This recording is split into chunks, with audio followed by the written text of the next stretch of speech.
Okay, this is about conditionals and the subjunctive, and it's based basically on the grammar presentation that's on pages 408 and 409 of your textbook. Okay, here are examples of what we earlier talked about as type 0 conditional and type 1 conditional.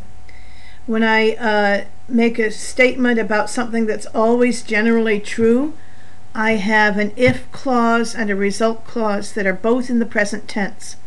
Okay, if it is hot, I drink iced tea. If it isn't hot, I don't drink iced tea. And here's the future real conditional, where I'm talking about something that is likely or possible in the future, and it's what we call type 1. If it rains, we will close the windows. Or if it doesn't rain, we won't close the windows. And here I've added an example so you can see. You can also use present perfect in this kind of sentence if you have finished your homework.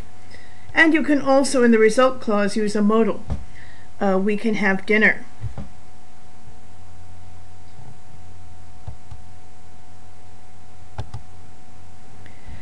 Okay, now we're going to the unreal conditionals. And actually, maybe I will change this and say this is type 2 in that other discussion that we did. Okay. And to help understand this, you have to think about what really is true.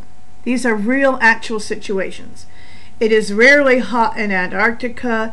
It is actually hot in Egypt. It rarely rains in the Sahara. It usually rains in the jungle. Okay, these are all true statements in the present tense. Over here, in the type 2 conditional, I'm imagining it's different from the truth. And I say, if it were hot in Antarctica, and here, remember, this is that subjunctive were. If it weren't hot in Egypt, if it rained in the Sahara, if it didn't rain in the jungle, and then I'm continuing with the result clause, that would be very strange. So here I have a subjunctive, and here I have this conditional would. Oops, here I have to go back to where I was. Okay, sorry.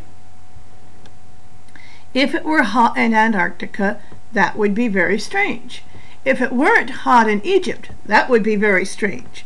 If it rained in the Sahara, that would be very strange. If it didn't rain in the jungle, that would be very strange. Okay, let's look at past unreal here. And again, this is now what we call type 3.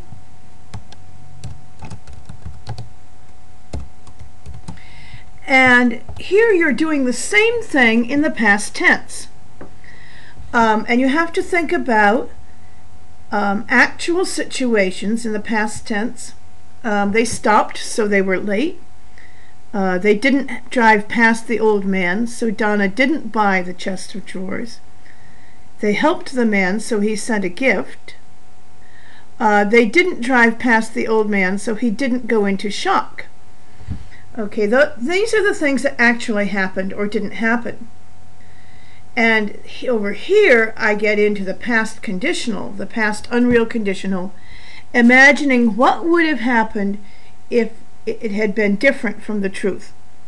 If they hadn't stopped, they wouldn't have been late. If they had driven past the old man, Donna would have bought the chest of drawers.